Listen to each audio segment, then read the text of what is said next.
I tell you, I ain't too sure this shit is working for me. We're doing this now, or we're all going down. All I'm asking for is a shot.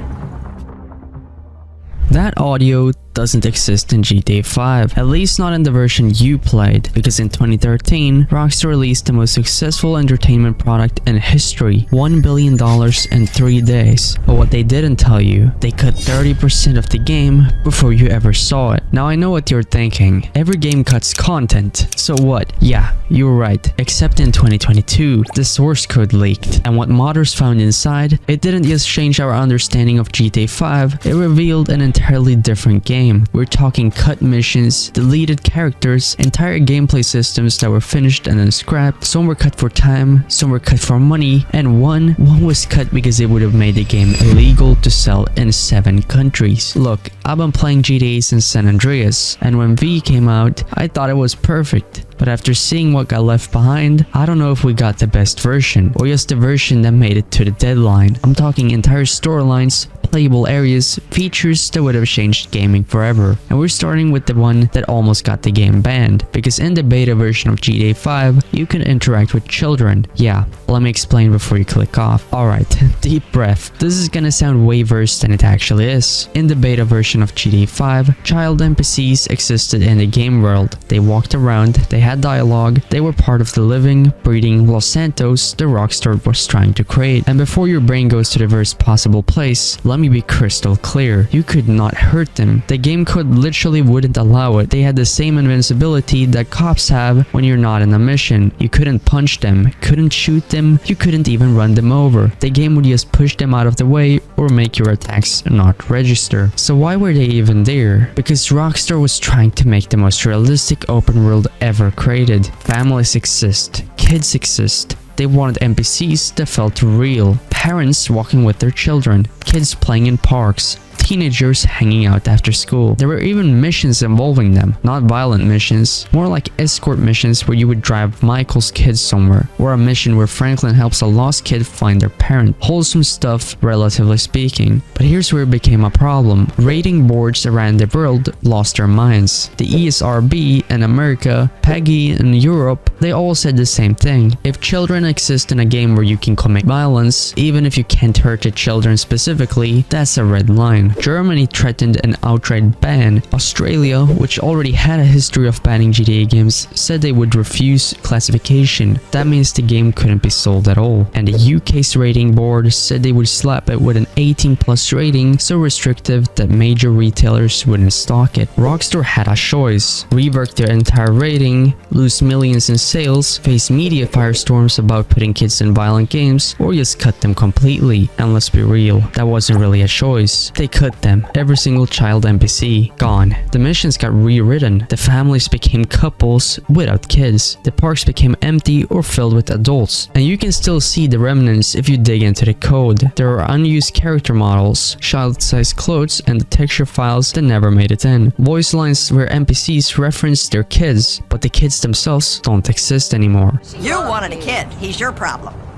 Well, I'm done raising that little shit. He's your problem. There's even a deleted playground area near Vespucci Beach that's still partially in the map files, just inaccessible. But here's what kills me. Rockstar was trying to create life, a real city, and they had to sanitize it because the optics were too dangerous. I'm not saying they were wrong to cut it, honestly, probably the smart business move, but it's wild to think about how much more real the world could have felt. You know what's even crazier though? That's not even close to the biggest cut, because there was an entire storyline that got deleted, and it would have completely changed how you see the main characters. Okay, so in the final version of GTA 5, Trevor finds out Michael faked his death pretty early in the game, right? The mission where he shows up in Michael's house, threatens to kill him, but eventually they work it out. That wasn't the original plan. In the beta version, Trevor was supposed to discover Mike's secret way earlier, and not just that he was alive, that he was working with the FIB the entire time, as in Michael never stopped being a federal informant after the North Yankton job. There are unused mission files called Betrayal 1 through Betrayal 3, voice lines still buried in the code where Trevor confronts Michael about being a rat, and not the calm confrontation we got. This was full rage, screaming, threats of actual murder. The entire second act of the game was supposed to be about Trevor planning revenge while pretending everything was fine. He would do heists with Michael, smile to his face, then go back to his trailer and plan how to expose him to the criminal underworld. There were 8 deleted heist setup missions that were part of this arc. You can find their scripts in the leaked source code. One involved Trevor secretly recording Michael talking to FIB agent Dave Norton. Another had Trevor planting evidence in Michael's house to frame him for snitching on other criminals. And the ending? Completely different. In the beta, the 3-way choice wasn't just kill Trevor, kill Michael, or save both. It was expose Michael and destroy his life, kill Trevor to protect the secret, or find a way to make peace. Way more morally complex. But here's why it got cut. Playtesters hated it, like genuinely despised the storyline, because it made Michael irredeemable. In the final game, Michael is flawed but sympathetic. He made a deal to protect his family, and you understand his choices even if you don't agree with them. In the beta version, he was lying to everyone the entire game, using Franklin, and players felt manipulated. They didn't want to play as him anymore. One leaked internal email from a Rockstar playtesting report said players are choosing to kill Michael 87% of the time in the ending, so Rockstar panicked. They rewrote the entire mid-game, softened Michael's betrayal, and made the FIB thing a one-time deal instead of ongoing cooperation. And they cut all 8 of those setup missions because they didn't fit the new narrative. You can still hear some of the old dialogue if you dig into the files. There's a line where Trevor says, "You've been a rat this whole time, haven't you?" That never plays in any mission. There's a scene where Franklin finds Michael's FIB contact info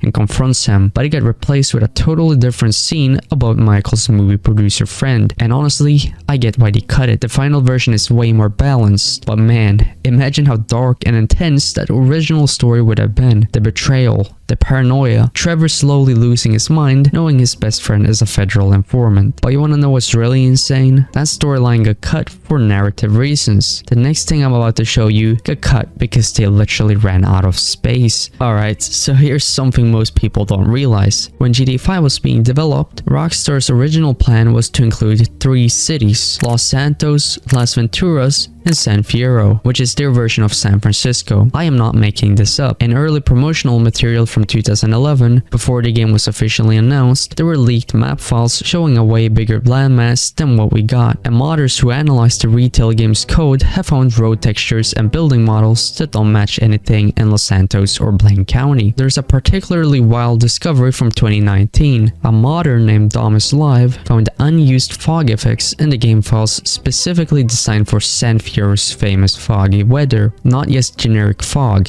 that rolls in from the ocean and creates specific lighting conditions. That's not something you build unless you're planning to use it. Then there's North Yankton. In the final game, it's tiny. You visit it in exactly 1 mission at the beginning, and then there's a brief return later. That's it, but the map layout suggests it was supposed to be way bigger. There are road networks that lead nowhere, building interiors that load but you never access. One modder even found collision data for an entire prison complex that doesn't exist in the playable version. So what happened? According to former Rockstar developers who've spoken to gaming press anonymously, said it came down to one thing: the Xbox 360 and PS3 literally couldn't handle it. They were already pushing those consoles to the absolute limit with just Los Santos and the surrounding county. There's a famous quote from a Rockstar technical director who said in an interview, "We had to make choices. Do we want 3 small cities or 1 incredibly detailed city?" They chose detail over scope, and honestly, when you see how dense and alive Los Santos is, you understand the choice. But here's where it gets interesting. All that cut content didn't just disappear. They repurposed parts of it. Some San Fierro building models got redesigned and placed in Los Santos. The prison from North Yankton then became the Bolingbroke Penitentiary, and there are entire sections of the map that feel weirdly empty, like something was supposed to be there. Ever been to the northern part of the map near Mount Chiliad? There are these random flat areas with perfect road grids that lead to nothing. Modders believe those were originally connection points to other map zones that got cut. The roads remain, but the destinations vanished. And then there's the really wild theory. Some modders think Las Venturas was going to be GTA Online exclusive, that the single player would have Los Santos, but when you went online, you would be able to travel to Vegas. There are server-side map files from early GTA Online builds that reference Zone 2 and Zone 3, but they are completely empty in the retail game. Did Rockstar plan to add these cities later as DLCs? Maybe, but we will never know for sure because they pivoted entirely to GTA Online updates instead of single-player expansions, which brings me to the most painful cut of all, the one that fans are still angry about 10 years later. So back in 2010, Rockstar released Undead Nightmare for Red Dead Redemption, Zombies and the Wild West. It was incredible, fans loved it, it sold millions, and when GTA 5 came out, everyone assumed we would get something similar, zombies in Los Santos. How perfect would that be? And here's the thing.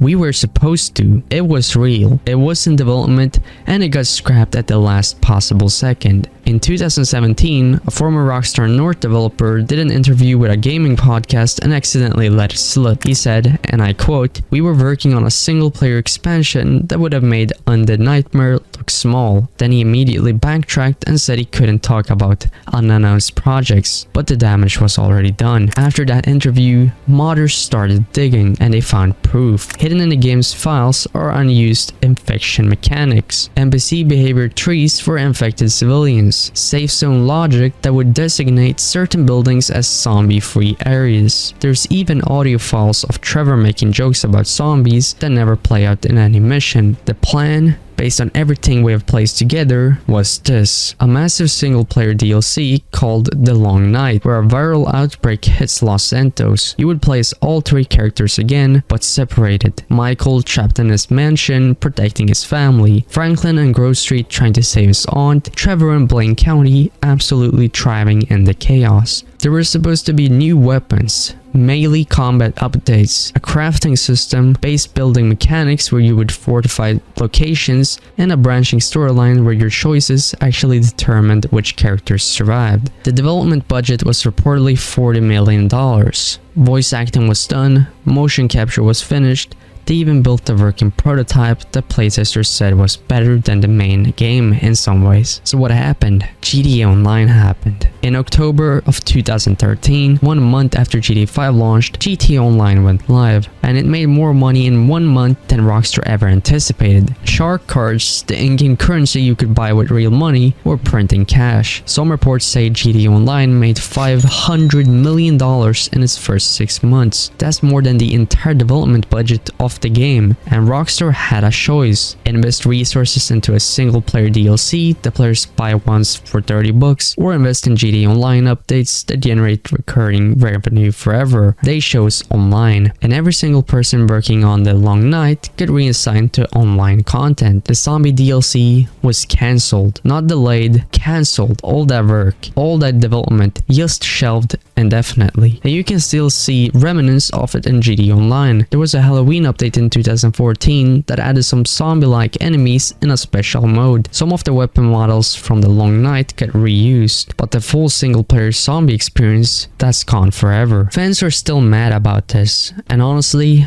I get it. Imagine what could have been: a full story expansion with zombies, new mechanics, actual stakes, and consequences. Instead, we got 10 years of flying motorcycles and orbital cannons in the online mode. But here's the wildest part: the zombie DLC wasn't even the most ambitious cut feature, because there was one system that, if it had worked, would have changed gaming forever. Okay, so this is the big one. The cut feature that still haunts Rockstar's developers. In the original design documents for GTA 5, the entire story campaign was supposed to be playable in 3-player co-op. Not just side missions, not just heists, the entire campaign from start to finish. You and 2 friends would each control one of the 3 protagonists: Michael, Franklin, and Trevor. Every mission would be designed for co-op first, with AI taking over characters if you played solo. Cutscenes would be interactive, letting players choose dialogue options together, and the story would branch based on group decisions. There are pre-release interviews from 2012 where Rockstar developers heavily implied this was coming. One developer told IGN, "We're exploring ways to make the 3-character system work